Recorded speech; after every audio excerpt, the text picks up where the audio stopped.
कर्म की स्वतंत्रता। आत्मीय भाइयों एवं बहनों,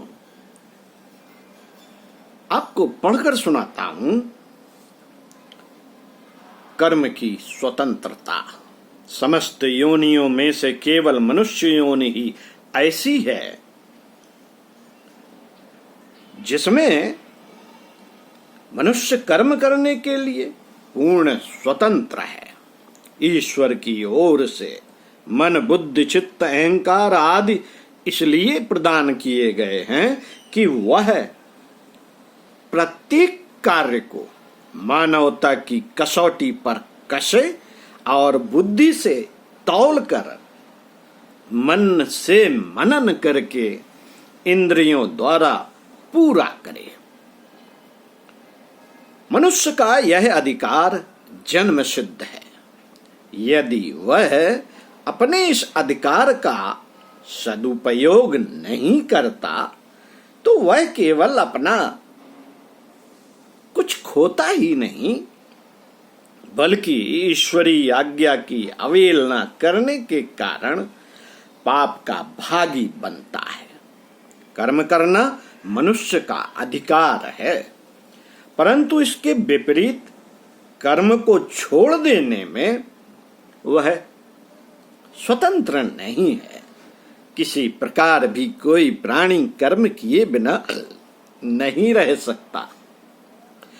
यह हो सकता है कि जो कर्म उसे नहीं करना चाहिए उसका वह आचरण करने लगे। ऐसी अवस्था में स्वभाव उसे जबरदस्ती अपनी ओर खींचेगा और उसे लाचार होकर यंत्र की भांति कर्म करना पड़ेगा। गीता में भगवान ने कहा है, यदि तू अज्ञान और मोह में पड़कर कर्म करने के अधिकार को कुचलेगा तो याद रख कि स्वभाव से उत्पन्न कर्म के अधीन होकर तुझे सब कुछ करना पड़ेगा। ईश्वर सब प्राणियों के हृदय प्रदेश में बसा हुआ है और जो मनुष्य अपने स्वभाव तथा अधिकार के विपरीत कर्म करते हैं उनको यह माया का डंडा लगाकर इस प्रकार घुमा देता है जैसे कुम्हार चाक पर चढ़ाकर एक मिट्टी के बर्तन को घुमाता है। अखंड ज्योति, अक्टूबर 1946, पृष्ठ 17। पुस्तक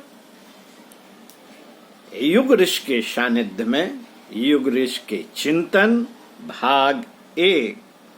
लेखक वेदमूर्ति तपोनिष्ठ युग ऋषि पंडित श्री राम शर्मा आचार्य एवं वंदनीय माता भगवती देवी शर्मा। ओम शांति।